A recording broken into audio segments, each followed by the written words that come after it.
ప్రస్తుతం మనతో పాటు గెల్లి శ్రీనివాస్ యాదవ్ అన్న ఉన్నారు. ఒకసారి తనతో మాట్లాడదాం.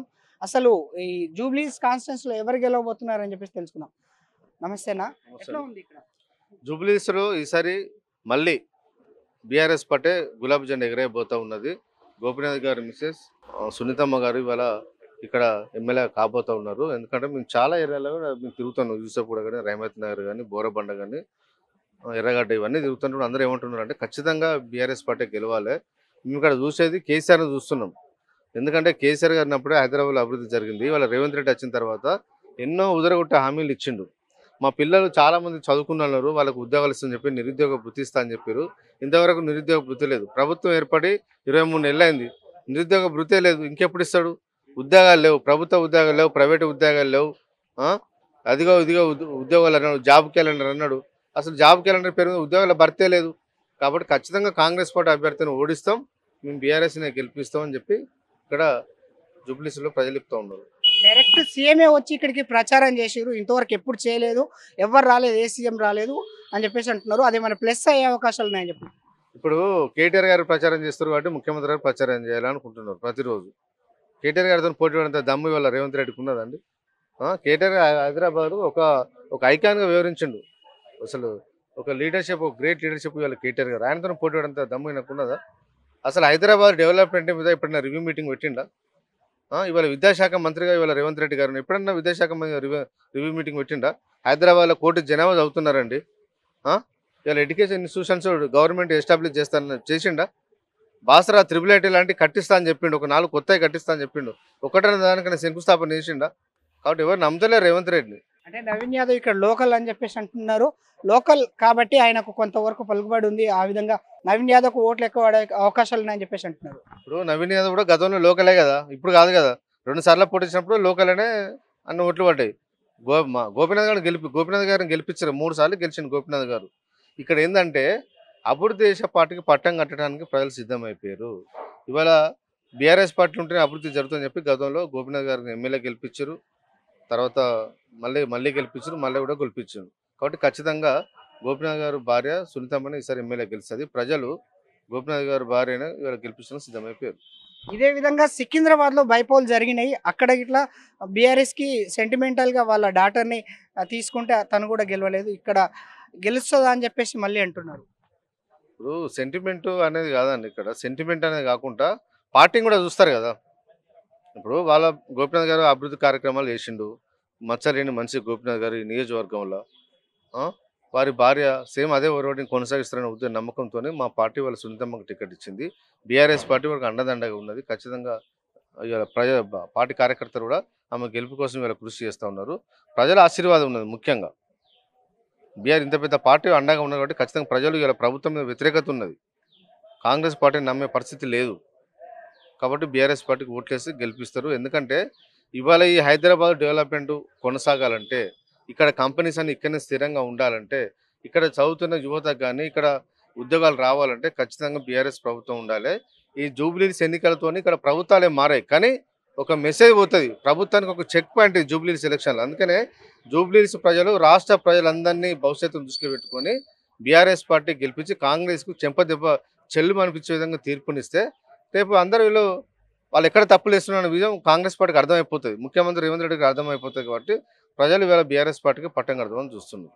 అంటే చాలా వరకు ఇప్పుడున్న పథకాలు అమలు చేయాలన్నా, ఏది చేయాలన్నా ఇప్పుడు కాంగ్రెస్ గవర్నమెంట్ వస్తేనే ఇవి అమలు అవుతాయని కొద్దిగా ప్రజల్లోకి వెళ్తుంది. దాని గురించి ఏమంటారు? 22 నెలలు అయిందండి కాంగ్రెస్ ప్రభుత్వం వచ్చి. ఇంకెప్పుడు వేస్తారు? మేనిఫెస్టో మీద ఎప్పుడు అమలు చేస్తారు అన్నారు కదా.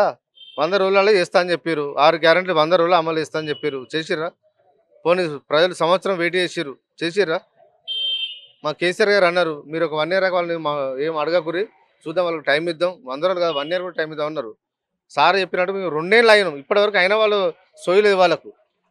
వాళ్ళు మేనిఫెస్టో అమలు చేస్తున్నారు. ఏమైనా చేసిరా? ఒక ఫ్రీ బస్సు తప్ప ఏమైనా వాళ్ళు చేసింది ఏమైనా ఉన్నదా? హైదరాబాద్లో కొత్త ఇండస్ట్రీ ఏమైనా వచ్చిందా? తెలంగాణ ఎక్కడ కొత్త ఇండస్ట్రీ అనేది ఏర్పాటు చేసిర్రా? ఒక 10 మందికైనా ఉద్యోగాలు వచ్చిన వీళ్ళ వల్ల?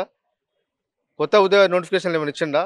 ముఖ్యమంత్రి రేవంత్ రెడ్డి గారు ముఖ్యమంత్రి అయిన తర్వాత ఆర్థిక శాఖ నుంచి అనుమతులు ఇచ్చిన ఉద్యోగాలు ఎన్నో ఒకసారి శ్వేతపత్రం విడుదలేమని చెప్పండి. కేసీఆర్ గారు ఇచ్చినప్పుడు 1,60,000 ప్రభుత్వ ఉద్యోగాలన్నీ జాయిన్ అయిపోయారు అందరూ. ఇవాళ జూబ్లీస్ ప్రాంతంలో పనిచేస్తున్న కానిస్టేబుల్ కానీ, ఎస్ఐలు కానీ వాళ్ళంతా కేసీఆర్ హయాంలో రిక్రూట్ అయిన వాళ్ళే ఉన్నారు. 80% కొత్త వాళ్ళు. ఏఈలు డీలు వాళ్ళంతా కొత్త వాళ్ళే. ఎలక్ట్రిక్ డిపార్ట్మెంట్లో, హెల్త్ డిపార్ట్మెంట్లో కేసీఆర్ ఇచ్చిన ఉద్యోగాలే వాళ్ళు జూబ్లీస్ ప్రాంతంలో పనిచేస్తున్నారు. రేవంత్ రెడ్డి వచ్చిన తర్వాత ఏమన్నా అపాయింట్మెంట్ ఆర్డర్ ఇచ్చిన వాళ్ళు ఉన్నారా? కేసీఆర్ గారు ఇచ్చే హయాంలో ఉద్యోగ నోటిఫికేషన్ ఇచ్చి ఎగ్జామ్ పెట్టి రిజల్ట్ ఇచ్చి ఆ, ఇస్తే కొన్ని మిగిలిన వాటిని పత్రాలు ఇచ్చి "ఇవి నేనే ఇచ్చిన భర్తీ ఇచ్చిన" అంటున్నాడు. ఇది కాంగ్రెస్ ప్రభుత్వం తెలివి. మైనారిటీ ఓట్లు ఎంతవరకు బీఆర్ఎస్కి ఫేవర్ అయ్యే అవకాశాలు ఉన్నాయి? అండ్ మీ బీఆర్ఎస్ పార్టీ ఎంత మెజారిటీతో గెలవబోతుంది ఇక్కడ? బీఆర్ఎస్ పార్టీ దాదాపు 30,000 మేరతో గెలుస్తుంది. మైనార్టీలు అంతా ఇవాళ బీఆర్ఎస్ పార్టీ పక్షాన ఉన్నారు. ఎందుకంటే ముస్లింలలో చాలా మంది పేదోళ్ళు, ఎక్కువ ఎక్కువ ముస్లింసే పేదోళ్ళు ఉంటారు. ఈ ప్రభుత్వం వచ్చినాక ముస్లింల కోసం ఏమైనా ప్రత్యేకంగా స్కీమ్ మొదలుపెట్టిందా? ఏదైనా ఒక స్కీమ్ ఇచ్చిందా? అన్ఎంప్లాయీస్కి ఏమైనా వాళ్ళకైనా లోన్లు ఇచ్చిందా? ఏమైనా ఆటోలు ఇచ్చిందా? ఏమైనా కిరాణా షాపులు పెట్టుకోవడానికి వాళ్ళకైనా లోన్లు ఇచ్చారా? ఇక్కడ ఉన్న యువతకు, ముస్లిం యువతకు ఏమైనా ఇచ్చారు? ఏమి వేయలే. కాబట్టి ముస్లింలే చాలా వ్యతిరేకంగా ఉన్నారు. ముస్లింలలో ఇవాళ 80% ఓట్లు ఇవాళ బీఆర్ఎస్ పార్టీకి పడిపోతున్నాయి. అందుకే కదా భయపడే ముస్లింలంతా TRS party one side, BRS పార్టీకి వన్ సైడ్ ఎత్తురనే ఉద్దేశంతో అజారుద్దీన్కి మంత్రి పదవి ఇచ్చారు. అజారుద్దీన్కి ఓటేసిన ప్రజలు కాంగ్రెస్ పార్టీకి ఓటేరు. ఎందుకంటే అజారుద్దీన్ ఇక్కడ స్థానికుడు ఏం కాదు, ఇక్కడ ప్రజలకు ఏమైనా సర్వీస్ చేసింది ఏం లేదు. ఆయన క్రికెటరే, మేము కాదంటలేం. గతంలో ఎమ్మెల్యే కంటెస్ట్ చేసిండు. నిజంగా అజారుద్దీన్ కనుక గెలిచిన ఉంటే, అజారుద్దీన్ కనుక జూబ్లీస్ నియోజకవర్గంలో పట్టు ఉండేది ఉంటే మరి ఎందుకు మనం టికెట్ ఇవ్వలేదు? మళ్ళీ వాళ్ళు ఎందుకంటే ముస్లింలకు అంటే కాంగ్రెస్ పార్టీకి అంత ఇష్టం లేదు. ఏంటంటే ఓటు బ్యాంకు రాజకీయాల కోసమే ముస్లింలను వాడతారు తప్ప వాళ్ళకి చిత్తశుద్ధి ఉంటే అజారుద్దీన్కి టికెట్ ఇవ్వాల్సింది. కాబట్టి ఖచ్చితంగా మా అభ్యర్థి సునీతమ్మ భారీ మేరతో గెలుస్తుంది. యూసుఫ్గూడ డివిజన్లో కొన్ని ఉన్నాయి కదా ఏరియాస్, ఏ విధంగా స్పందన వస్తుంది? మేము ప్రజెంట్ అయితే శ్రీనగర్ కాలనీలో చేస్తున్నాం సార్. గత 15 డేస్ నుంచి శ్రీనగర్ కాలనీలు చూస్తున్నాము. ప్రతి అపార్ట్మెంట్కి వెళ్ళి ప్రెసిడెంట్లు మీట్ అయినా, లోకల్ మేము డైరెక్ట్ డోర్ టు డోర్ కూడా కొన్ని అపార్ట్మెంట్ విజిట్ అయ్యాము. ప్రతి ఒక్కరు పాజిటివ్ బీఆర్ఎస్, 100% బీఆర్ఎస్ఏ ఉన్నారు. అందులోనూ వాళ్ళు చేసిన 6 గ్యారెంటీస్ ఉన్నాయి కదా, అవి ఫెయిల్యూడ్ అవడంతో పబ్లిక్లో చాలా నెగిటివ్ ఉంది. అందులో హైడ్రా ప్రాబ్లమ్స్ ఎక్కువ వచ్చాయి. హైడ్రా వల్ల వాళ్ళు కొంచెం నెగిటివ్ అయిపోయారు. దీనివల్ల ఏంటంటే బీఆర్ఎస్ 100% జూబ్లీహిల్స్లో విన్ అవుతుంది.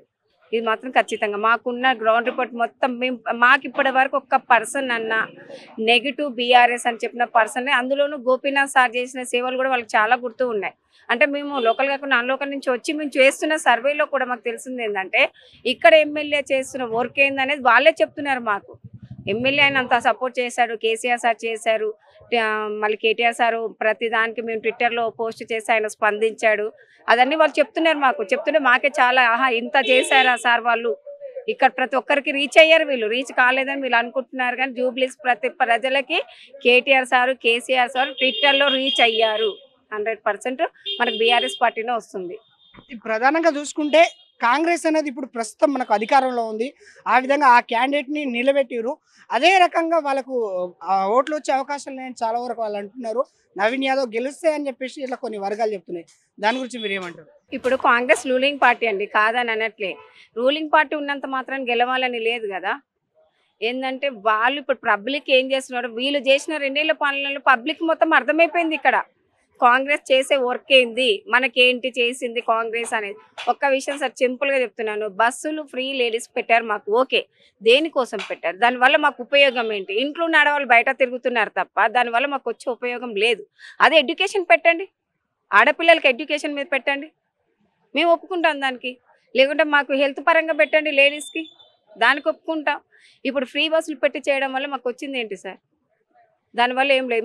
మాకు తగ్గించారు, ఓకే, మా హస్బెండ్లకు ఎందుకు పెంచారు? మా హస్బెండ్ల దగ్గర వసూలు చేస్తున్నారు కదా డబుల్ ఛార్జీలు పెట్టి. ఇవన్నీ పబ్లిక్ తెలిసిపోతుంది. నువ్వు మహాలక్ష్మి పథకం అన్నావు, ఇచ్చారా మహాలక్ష్మి పథకం? లేదు. గృహలక్ష్మి ఎటు వెళ్ళింది? సిలిండర్ పైసలు ఎటు వెళ్ళాయి? ఇవి ఒక్కటి ఉంది సార్, ప్రతి ఒక్కటి పబ్లిక్లో ఈ 6 గ్యారెంటీలు పక్కా ఫెయిల్యూర్ అని తెలిసే పబ్లిక్ 2 ఏళ్లలోనే ఇలా ఇంట్లో ఉంటే ఇంకా 3 ఏళ్ళు ఉంది ఇలా పాలన, ఇంకెంత సఫర్ అవుతామని ఆలోచించే పబ్లిక్ ఇప్పుడు బీఆర్ఎస్ఏ కావాలి మన అనేసే అంటున్నారు. 100% బీఆర్ఎస్కే వాళ్ళు సపోర్ట్ చేస్తున్నారు. ఇక్కడ మెయిన్గా ఇంకో పార్టీ ఇటు ఉంది ప్రధానంగా బీజేపీ గురించి ఏమని అంటారు? అసలు ఎలా ఉంది స్పందన? సార్ నాకు తెలిసి అయితే నేను చేసిన కంచె ఇప్పటి వరకు ఒక పర్సన్ నోటి నుంచి కూడా బీజేపీ అనే పేరు రాలేదు సార్. ఇక్కడ జెన్యూన్ రిజల్ట్ అయితే బీజేపీ అనే విషయం రాలేదు. క్యాండిడేట్లు ఎవరో కూడా మనకు తెలియదు. ఇక్కడైతే బీజేపీ గురించి ఏ వర్షం లేదు. కాకుంటే వేరే స్టేట్ వాళ్ళు ఉంటే బీజేపీ చెప్పలేం, కానీ మన తెలంగాణ వాళ్ళు ప్రతి ఒక్కరు బీఆర్ఎస్లోనే ఉన్నారు. గతంలో బీఆర్ఎస్ గవర్నమెంట్ ఉన్నాయి కదా, ఇప్పుడు ప్రస్తుతం కాంగ్రెస్ గవర్నమెంట్ ఉంది. ఈ గవర్నమెంట్లో వచ్చి 2 ఇయర్స్ అవుతుంది. ఏమైనా డెవలప్మెంట్ జరిగిందంటారా, జరగలేదంటారా జూబ్లీహిల్స్ నియోజకవర్గంలో? ఏం జరిగింది సార్? ఏం జరగలేదు. అసలు ఏం శాంక్షన్ చేశారు? జూబ్లీ హిల్స్ ఎందుకు సార్? ఎంటర్ తెలంగాణలో ఏం జరిగినాయి డెవలప్మెంట్స్ అవి చెప్పమనండి. జూబ్లీ హిల్స్ పక్కకు పెట్టండి. ఎంటర్ తెలంగాణలో ఏం చేశారు? ఒక్కటి ప్రాజెక్టు తెచ్చిన మనకి వచ్చిన ఐటీ కార్డుకి వచ్చిన ప్రాజెక్టులే వెళ్ళిపోయినాయి రిటర్న్. కేటీఆర్ తీసుకొచ్చిన ప్రాజెక్టే రిటర్న్ తీసేశారు, వాళ్ళు వెళ్ళిపోయారు. మీరు ఏం తీసుకొచ్చారు? ఇంకా ఏం డెవలప్మెంట్ ఉంది ఇక్కడ? ఏం చేసే ఇప్పుడు మామూలు మెట్రో లైన్స్ అంటున్నారు. మెట్రో ఆల్రెడీ కేసీఆర్ చేసిందే, దానికొచ్చి మీరు రిబ్బన్ కటింగ్ చేసి మీ పేరు చెప్పుకుంటున్నారు తప్ప మీరు చేసిందిలే. 2 ఏళ్లలో మీరు మెట్రో క్లియర్ చేసేసారా? అంతకుముందు బీఆర్ఎస్ గవర్నమెంట్ చేసిన దానికి మీరు రిబ్బన్ కటింగ్ చేస్తున్నారు కదా. ఇంకా మీరేం డెవలప్మెంట్ చేసింది ఇక్కడ? మాకు ఇప్పటి వరకు అయితే మేము చూస్తుంది ఏంటంటే తెలంగాణలో కాంగ్రెస్ పార్టీ ఈ ఏరియాలో ఇది డెవలప్మెంట్ చేసిందనే లేదండి, ఒక్కటి కూడా లేదు. మాకు ఇప్పటికన్నా చూపుల వేళ కూడా మాకు ఎవ్వరు చెప్పింది కూడా. ఈవెన్ మేము చిన్న చిన్న కిరాణా షాపులు రోడ్ల మీద కూరగాయలు అమ్ముకునేటోళ్ళు కూడా చెప్తున్నారు సార్, ఇంతకుముందు మాకు రైతు బంధు పడేది, ఇవాళ మేము రైతు బంధు మాకు లేదు, మాకు యూరియా రావట్లేదు, ఇప్పుడు మళ్ళీ సిటీకి వచ్చి మేము కూరగాయలు అమ్ముకుంటున్నాం అని అంటుండే ఒక పర్సన్. అంటే అర్థం చేసుకోండి, వీళ్ళు డెవలప్మెంట్ చేసిరా మనం దిగదార్చిరా అనేది ఇక్కడనే అర్థమవుతుంది. మేడం, లాస్ట్ క్వశ్చన్, మీరు పార్టీని చూసి ఓటేస్తారా, డెవలప్మెంట్ చూసి ఓటేస్తారా? ఎందుకంటే మీరు బీఆర్ఎస్, మీ కండో ఉంది, అన్నీ ఉన్నాయి. ఇప్పుడు బీఆర్ఎస్ గతంలో ఉన్నది మళ్ళీ వస్తుంది అని చెప్పేసి కాకుండా పార్టీని చూసేస్తారా, డెవలప్మెంట్ చూసేస్తారా, దేని చూసి మీరు ఓటేయాలనుకుంటున్నారు? ఒక విషయం సార్, పార్టీ అది కండువా అంటే కండువా వేసుకున్న పార్టీలో మనం వర్క్ చేస్తున్నాం. డెవలప్మెంట్ ఇంపార్టెన్స్, ఎడ్యుకేషన్ ఇంపార్టెన్స్, మనకు రావాల్సిన పిల్లలకి ఫ్యూచర్ అనేది మనం ఇంపార్టెంట్గా చూస్తాం. ఆ డెవలప్మెంట్ చేసే పార్టీకి మనం సపోర్ట్ చేస్తాం. ఎవరైనా సరే, ఈవెన్ కాంగ్రెస్ అయినా, బీజేపీ అయినా, బీఆర్ఎస్ అయినా, మనం పబ్లిక్ థింగ్గా మాట్లాడితే ఏంటంటే మన పిల్లలకు ఉద్యోగ అవకాశాలు ఎంత ఉన్నాయి, ఎంతవరకు డెవలప్మెంట్ చేస్తున్నారు, రేపు ఫ్యూచర్లో మనకి ఎంత ఎకనామికల్గా ఎంత గ్రోత్ అవుతాము, ఇదన్నీ చూసే మనం పార్టీ సెలెక్ట్ చేసుకుంటాం. నాట్ అని ఒక పార్టీ అని కాదు, ప్రతి ఒక్కరిని చూసేది డెవలప్మెంట్, ఎడ్యుకేషన్ చూస్తాం, ఫ్యూచర్ అన్ని ఆలోచించే చేస్తారు ఎవరైనా.